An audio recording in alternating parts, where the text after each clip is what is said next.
Folks, a longer podcast here. I hope you're enjoying it. Make sure you hit that like and subscribe button as we move into our second episode of the day, or episode rather, segment. We have here a little bit of an update with Joe Biden visiting the border.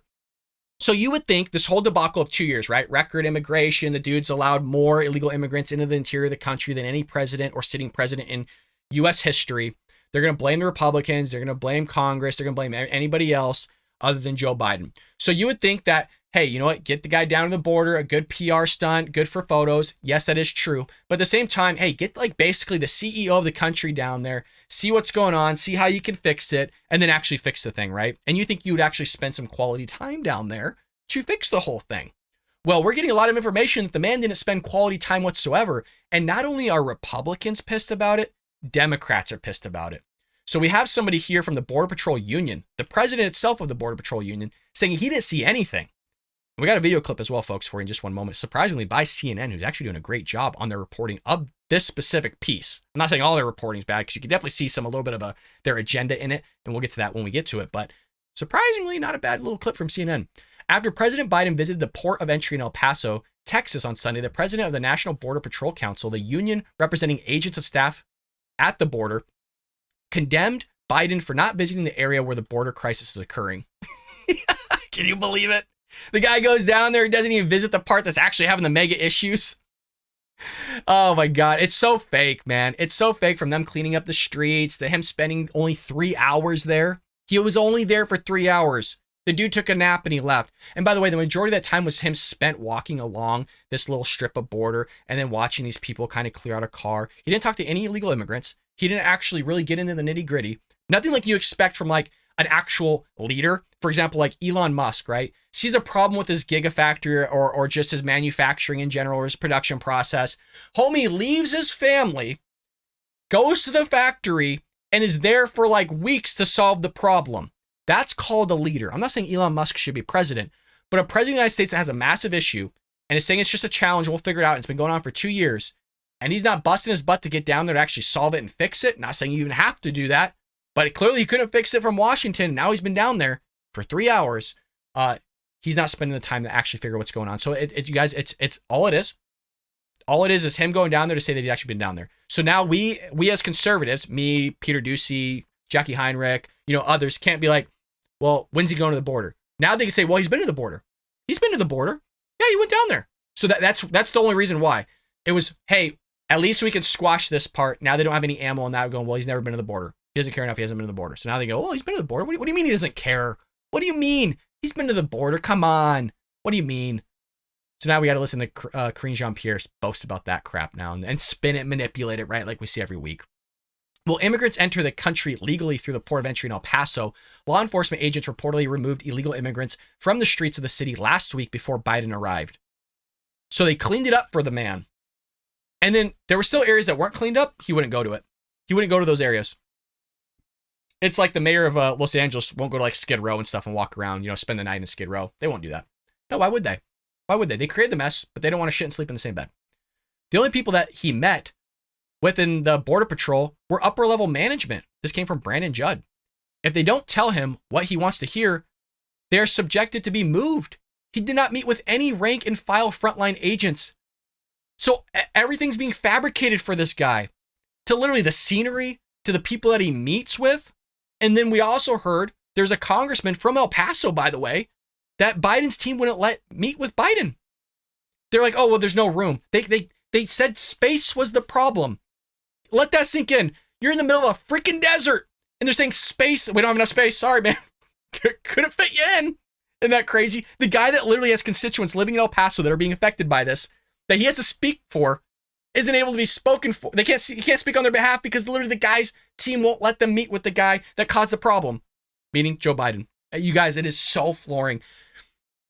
I hope you enjoyed today's episode, Max. I feel like we're revealing a lot of stuff here. Just the crazy shenanigans that the Democrats, I'm saying the Democrats on the left have basically been in bed with each other for the last decade. And Ben Shapiro will split them, go, well, there's a big difference. Honestly, there's not that much of a difference anymore, man. There really isn't. The Democrats, you literally saw what they did with Twitter trying to suppress your freedom of speech. And Ben Shapiro would separate and go, well, Democrats at least want me to have freedom of speech. No, they don't. No, they don't. In the same way, they don't want you to have your Second Amendment right. I'm telling you, there is some sort of differentiating. He is correct. But at some point, boy, oh boy, are they meshing closer together, man. You got to admit, they're coming real close together, the left and the Democrat Party. So at some point, I'm just going to be like, hey, Democrat Party, because the left are in bed with the Democrat Party, the left are working with the Democrat Party, and the left are destroying our country with the Democrat Party. So every single Border Patrol agent that I've spoken with is extremely frustrated and upset about what just took place yesterday. They're upset that he was not willing to see what's actually going on. They're upset that they cleaned up everything. They are upset that him knowing that he was going to bring the mainstream media with him, that all of a sudden doubled the number of agents in the field so the mainstream media would say, hey, there's nothing going on here, nothing to see. Exactly almost verbatim what I said in prior episodes. They're going to clean it up, and he's going to look around and not see any illegal immigrants. I literally said this, and he's going to go, that's not big of a problem. I was being satirical. I was literally joking him going, oh, well, it looks so bad. What's everybody complaining about? Right? Because the guy doesn't have a damn clue. The guy doesn't even know when he poops his pants. Okay? He just sits in it. So the same thing here. They're just fabricating this whole thing. His team is just manipulating his reality around him. He might genuinely think the border's not that big of a crisis, you guys. That's the wild. Here's a conspiracy theory. His team has fabricated this whole thing, and they're just lying to him, and he doesn't have a clue because he up here, right? He's kind of crazy, kind of has a little bit of a dementia going on, and so they're messing with him and making him think that there's certain things happening when in reality they aren't, or making things seem to be not as bad as they really are. It's totally possible. We might be ripping Joe Biden here for 2 years, and it actually might not be really his fault. He might be living in a freaking lie reality. They might be. I mean, look what the left does, anyways. You can't tell me they don't. They deal in reality. They don't deal in reality. We just got done doing a freaking 40-minute episode and segment on what's the cover up going on in the school system, creating a false reality for everybody else. Possibly going to be doing with the president that can't deal with reality because he has dementia. Just saying, stuff we got to look into. Well, when Biden arrived in Texas, GOP Governor Greg Abbott handed him a blistering letter ripping him, in which Abbott declared, your visit to our southern border with Mexico today is $20 billion too late and 2 years too late. You're damn right. Also, you have Border Patrol saying he didn't tour our facilities, any of them, where migrants have been. So he didn't see anything. He did not see any of the chaos that he's created, that he caused. He didn't get any more of any understanding than what he had before he went. And again, that's politics. It's just optics. It was a photo shoot. Not wrong. That's all it was. 3 hours, folks. That's a rest stop. Joe Biden might take 3 hours to poop for all we know. Okay? He's not getting his fiber. He's not getting his nutrition. Okay? He's not getting his Slim Fast or whatever the hell he drinks. But, you know, hey, he's going to go to the border. Even the Democrats are pissed, folks. We got this clip here from CNN. And look, I don't show CNN very often. And when I do, I'm ripping them. We're not going to watch this whole thing. We're going to watch about half of it. But man, not a bad segment here from the reporter of CNN. They're going to show the children. They're going to show the guy bringing his children across the border to get a better education. So you feel sorry for them. You know, there's some sort of empathy that you obviously would feel as an adult for these children because it's not their fault and all these things. They're going to push that on you. But at least reporting the optics around it, not bad. Let's watch it. President Biden is waking up in Mexico, facing some criticism, including from members of his own party after his first visit to the border since taking office. It was a pretty tightly controlled visit to El Paso, Texas. It did include meetings with Border Patrol officers, lawmakers, and local officials. But President Biden did not appear to meet or actually see any migrants there, including as he visited a migrant aid center. So everyone asked the White House why that was. The White House says, well, there were no migrants there at the time. It was a coincidence, they say. Our reporting does show, though, that... Again, fabricating reality. They're saying it was just a coincidence, you guys, that there was no migrants there. I'm not kidding. Excuse me, this is White House messaging, saying it was a coincidence that there was no migrants there. You had thousands of people in the streets sleeping. Look at the screen, just walking aimlessly. And they're saying it was a coincidence. The guy showed up. It's been like this for 2 years, by the way. 2 years. Freaking 2 years. 250,000 migrants crossing the border every single day. The dude shows up for 3 hours. It just so happens everybody left. It's never been cleaner. Hey, you know what? They even picked up their trash when they left. Look at that. Oh, my God. There are still, and were when the president visited, hundreds of migrants on the streets of El Paso, including children. Rosa Flores joins us live this morning from El Paso. And that's your reporting, Rosa, that those migrants were there. The president didn't interact with any of them? Nope. No, he did not. And that's why the president is being criticized by both sides because of what he didn't see. So let me show you, because this is one of the migrant camps that's here in downtown El Paso. And, you know, the immigration advocates here in El Paso and Governor Greg Abbott usually don't agree on much, but they do raise the same question. If President Biden came here to El Paso to see the reality on the ground about the border, and he didn't come. At least there's an American flag. If we're to, let's at least get some positives out of this. At least it's not a Mexican flag. You know how they do that, or the Venezuelan flag. They'll bring it in our country right as illegals. Oh yeah, look at my country. If your country was so great, man, why are you trying to come here?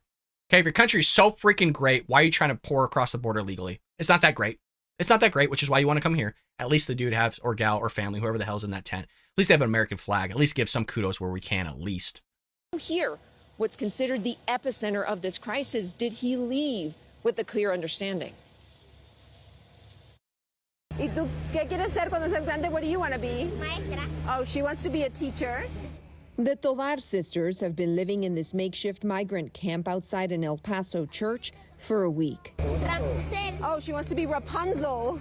Playing with toys is a luxury they haven't enjoyed since they left Venezuela 4 months ago, according to their dad. No hay educación para las niñas, nada. He says that he decided to come to the United States because of the economic situation in Venezuela, because there's no education really for his daughters. So it's not so much just the situation itself in terms of the economy and kind of maybe the job market or whatever may be going on that he's kind of citing there, but also that he wants his kids to get a good education, which is paid for by the taxpayers, by the way, but he's going to come illegally. So, by the way, somebody can be an illegal immigrant, their children, and actually still get an education here in the United States on the taxpayer dime. But we can't talk about that because then we're bigots, sexist, homophobes. And you're supposed to feel empathy. I feel for these children. It's not their fault that they have a father that brought them here illegally. It's not their fault that their father decided to have kids in a country that maybe he shouldn't have kids, depending on his socioeconomic status. Like, folks, if I was low income, I was struggling, I probably would not be having sex. That's just me, though. Everyone's different. I'm just saying. I would not be trying to procreate and have children when I know that I can't care for them in the manner of which I wish I would be able to care for them. So why would I do that? But yet we're going to do this, and then we're going to present it on CNN, and everybody's going to have to deal with it and go, oh my God, this is terrible. Because I feel for it. It's not like I'm being cold-hearted. When I'm watching this, you guys, my heart breaks for this. But empathy in politics is harmful. Just because it breaks my heart to see this does not still make it right. It still doesn't make it right. There's a lot of people that have children that are waiting in line for their citizenship. There's a lot of people that have children just like this that want to get a better education, but they're doing it the legal way. But we don't show those people on camera. We got to show this so that we feel empathy, and that empathy will allow us to create policy, and maybe not good policy, so that these people can come in just because he wants to get a better life. And I understand he wants to get a better life, and it's easy for me to sit behind a camera and, say, hey, you know what? The guy wants to get a better life, but hey, you can't come in. Of course, it's going to be easy for me to say that. But I still have empathy, and I still understand, I still comprehend, but that doesn't mean it's still right. It doesn't mean it's still right. Bars are among the hundreds of migrants who call the streets of El Paso home, arguably the epicenter of the current border crisis. A scene President Joe Biden skipped during his first visit to the border, a short 3-hour stop in El Paso that prompted criticism by the governor of Texas. This is nothing but for show. And protest by local immigration and human rights advocates. You are not alone. Like Fernando Garcia. You think this is a photo op for the president? I think this is it. I mean, 3 hours, what you can do with them? Like that?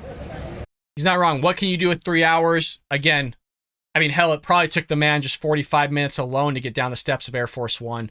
I mean, folks, he fell up going up the steps. He pooters around, you guys. Have you seen how he walks? He's just like he walks, it's going to sound bad. He walks like he has a stick up his ass, and I don't understand. But remember, Joy Behar of The View was all stoked because he exercised every day. That guy that you saw walking, that shuffles his feet, that literally his own White House aides have to watch out for cords that are on the ground because they don't want him to trip over them.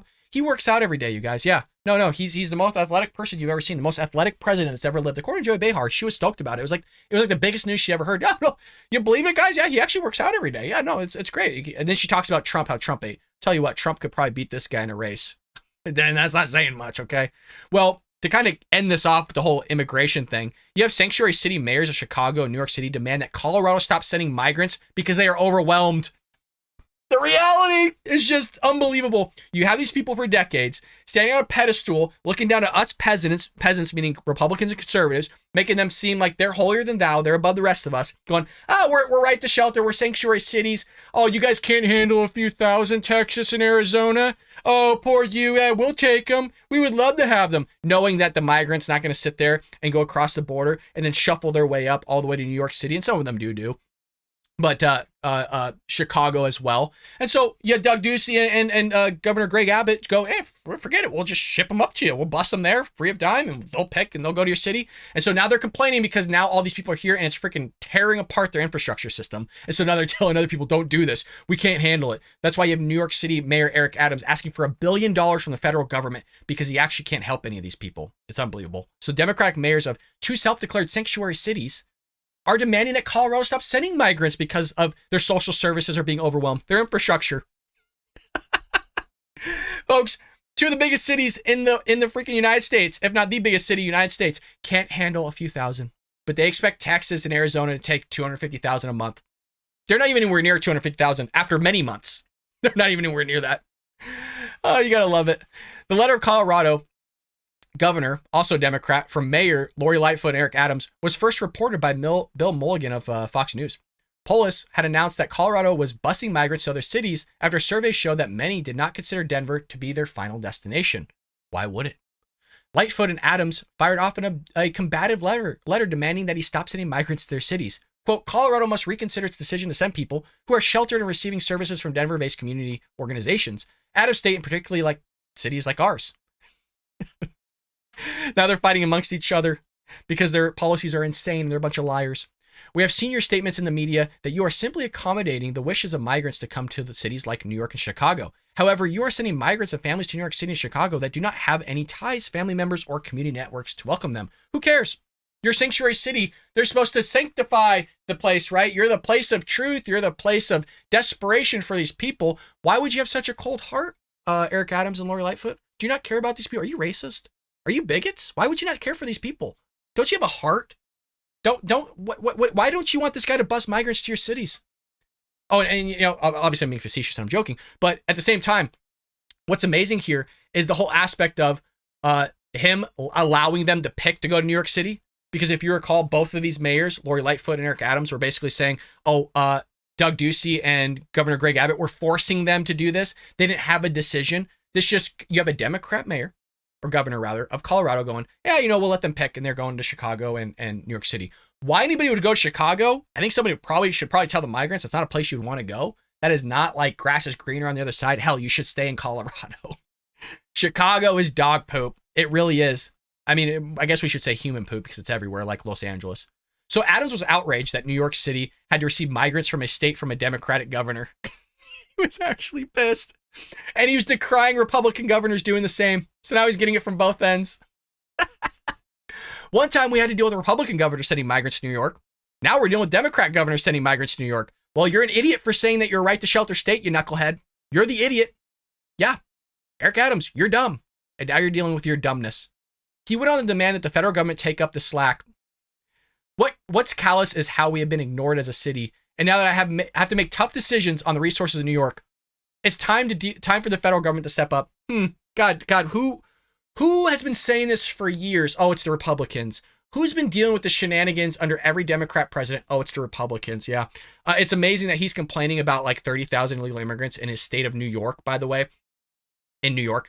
But Doug Ducey and Governor Greg Abbott have been dealing with this for 2 years, again, handling millions. So it's just amazing that he's complaining about a few thousand when you have, again, Texas and Arizona, literally millions at this point, swamping their cities. But, you know, Democrats are complaining about the very initiatives that they've implemented, the very initiatives that they supported for decades. And then actually when it impacts them, then they realize that it was really dumb policy and that now they're going to complain not just on Republicans, but now they're going to complain Democrats. And then when they're done doing that, they're going to blame on the federal government, which, again, is the blame. But how about damn blaming your own party for the policies that you've implemented and your stupid initiatives that you continue to support and continue to implement? And again, the Democrats themselves just voted for the midterms to have all this. So have fun with it. Continue busing all of them down there. We're getting the result we wanted, where the infrastructure's falling apart. And now they get to see what happens when reality sinks in real quick and whacks you right upside the head. I hope you enjoyed that clip from the Bald Brad Show. If you did, make sure to hit that subscribe button so you can stay up to date on all our future content.